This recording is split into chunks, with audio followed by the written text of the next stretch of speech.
Hello students, ఇది ముఖ్యంగా examination రాయడానికి వెళ్తున్న పిల్లలందరికీ ఉపయోగపడే వీడియో. చాలా చిన్న వీడియో, మంచి వీడియో, ఖచ్చితంగా ఉపయోగపడుతుంది. మనం ఎగ్జామ్స్ రాసేటప్పుడు ఎంత నర్వస్ అవుతాం. అందరూ చెప్తారు ప్రశాంతంగా ఉండాలి, ప్రశాంతంగా ఉండాలని. కానీ ఆ ప్రశాంతత అనేది అక్కడ ఉండదు. ఎందుకంటే మనం మర్చిపోతామనే భయం. అయితే ఇప్పుడు ఒకటో క్వశ్చన్ రాసేటప్పుడే మనం రెండో క్వశ్చన్ గురించి ఆలోచిస్తాం. అరే దాంట్లో ఈక్వేషన్ ఉంటుంది రా, అది ప్లస్ రా, అది ప్లస్ రా అని ఆలోచిస్తూ అసలు ఫస్ట్ క్వశ్చన్ సరిగ్గా పర్ఫామ్ చేయం.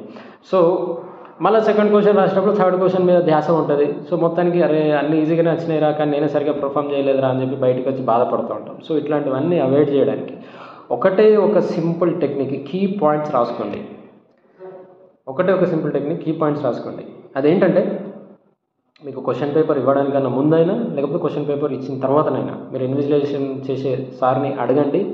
సార్ బుక్లెట్ ఇచ్చారు కదా, మేము దీంట్లో కీ పాయింట్స్ అంటే రఫ్ వర్క్ రాసుకోవచ్చా అని అడగండి. లేదమ్మా ఇప్పుడు రాయద్దు అనుకుంటే క్వశ్చన్ పేపర్ ఇచ్చాకనైనా ఒక 30 seconds క్వశ్చన్ పేపర్ చూడకుండా మీకు వచ్చింది ఆన్సర్ బుక్లెట్లో చివరిలో రాయండి.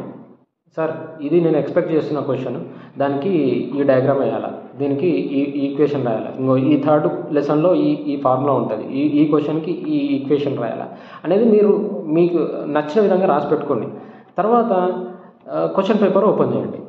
చేసేటప్పుడు ఏం జరుగుతుందంటే ఫస్ట్ క్వశ్చన్ అడిగారు, ఇదంతా రాయడానికి 30 seconds పడుతుందమ్మా, ఎక్కువ పట్టదు.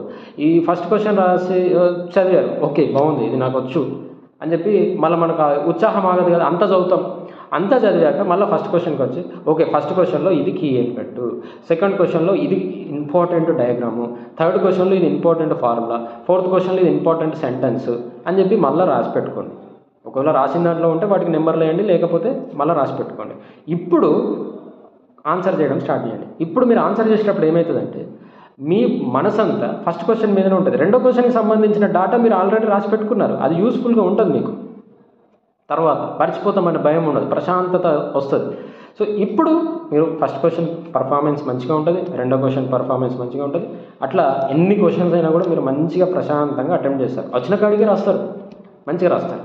తర్వాత ఇంకోటి ఏంటంటే ప్రతి పేజీలో ఒక కీ పాయింట్, సార్ ఈ పేజీ అంతా ఈ ఒక్క వర్డ్కి అండర్లైన్ కొడితే, ఈ వర్డ్కి బాక్స్ కొడితే మొత్తం ఈ పేజీ అంతా కన్వే అవుతుంది సార్ పేపర్ దిద్దే వాళ్ళకి. అంటే ఇప్పుడు పేపర్ దిద్దే వాళ్ళ పాయింట్ ఆఫ్ వ్యూలో మాట్లాడుతున్నాను నేను. అంటే వాళ్ళకి మనం కంఫర్ట్ జోన్ ఇవ్వాలి.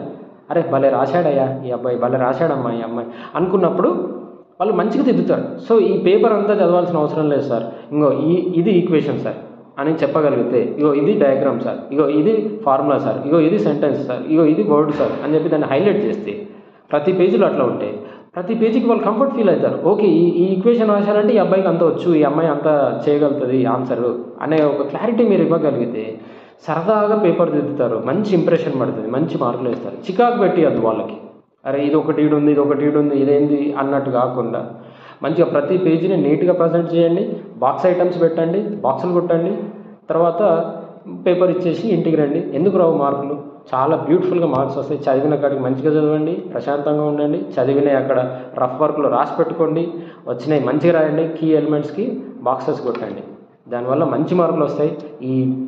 ఇది బీటెక్, ఎంబీఏ, ఎంటెక్ కానీ, 10th class కానీ, ఇంటర్మీడియట్ కానీ, డిగ్రీ కానీ ఎవరికైనా యూస్ఫుల్. నేను ఎంబీఏ, ఎంటెక్, బీటెక్ చదివి ఎన్నో ఎగ్జామ్స్ రాసిన ఎక్స్పీరియన్స్తోని మీకు చెప్తున్నానమ్మా. యూస్ఫుల్గా ఉంటుంది అనుకుంటే మీరు మీ ఫ్రెండ్స్కి కానీ, మీకు తెలిసిన వాళ్ళ స్టూడెంట్స్కి కానీ షేర్ చేయండి. Thank you so much. నేను మీ ఎస్ఎస్ఆర్ కృష్ణని. Thank you.